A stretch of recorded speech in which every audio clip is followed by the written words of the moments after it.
The room was warm and clean, the curtains drawn, the 2 table lamps alight, hers and the one by the empty chair opposite. On the sideboard behind her, 2 tall glasses, soda water, whiskey, fresh ice cubes in the thermos bucket. Mary Maloney was waiting for her husband to come home from work. Now and again she would glance up at the clock, but without anxiety, merely to please herself with the thought that each minute gone by made it nearer the time when he would come. There was a slow smiling air about her and about everything she did. The drop of the head as she bent over her sewing was curiously tranquil. Her skin for this was a 6-month with child, had acquired a wonderful translucent quality. The mouth was soft and the eyes, with their new placid look, seemed larger and darker than before. When the clock said 10 minutes to 5, she began to listen, and a few moments later, punctually, as always, she heard the tyres on the gravel outside and the car door slamming, the footsteps passing the window, the key turning in the lock. She laid aside her sewing, stood up and went forward to kiss him as he came in. "Hello, darling." "Hello," he answered. She took his coat and hung it in the closet. Then she walked over and made the drinks, a strongish one for him, a weak one for herself. And soon she was back again in her chair with the sewing, and he in the other, opposite, holding the tall glass with both his hands, rocking it so the ice cubes tinkled against the side. For her, this was always a blissful time of day. She knew he didn't want to speak much until the first drink was finished, and she, on her side, was content to sit quietly enjoying his company after the long hours alone in the house. She loved to luxuriate in the presence of this man and to feel almost a sunbather feels, the sun, that warm male glow that came out of him to her when they were alone together. She loved him for the way he sat loosely in a chair, for the way he came in a door or moved slowly across the room with long strides.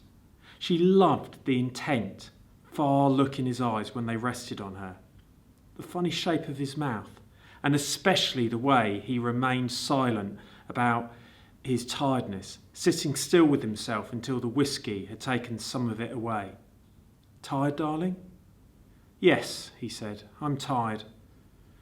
And as he spoke, he did an unusual thing. He lifted his glass and drained it in one swallow, although there was still half of it, at least half of it, left. She wasn't really watching him, but she knew what he had done because she heard the ice cubes fall back against the bottom of the empty glass when he lowered his arm.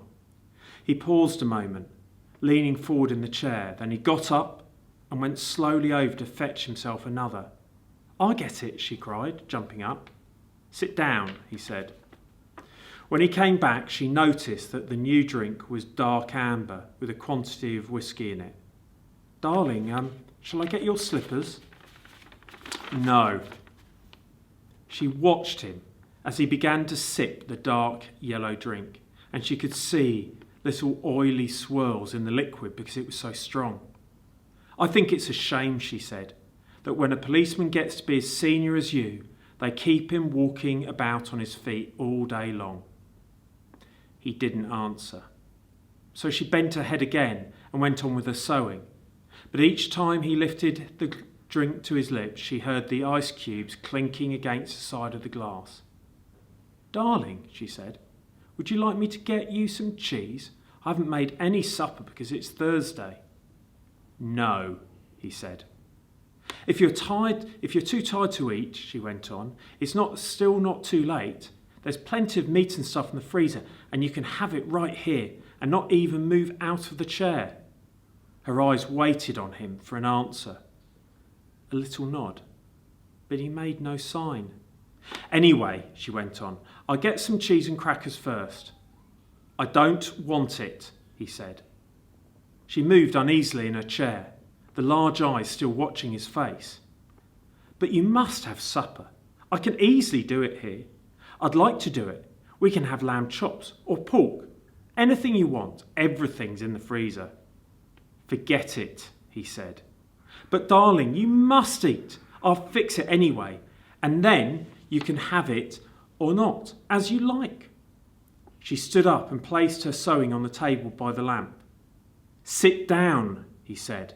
Just for a minute, sit down. It wasn't till then that she began to get frightened. Go on, he said, sit down.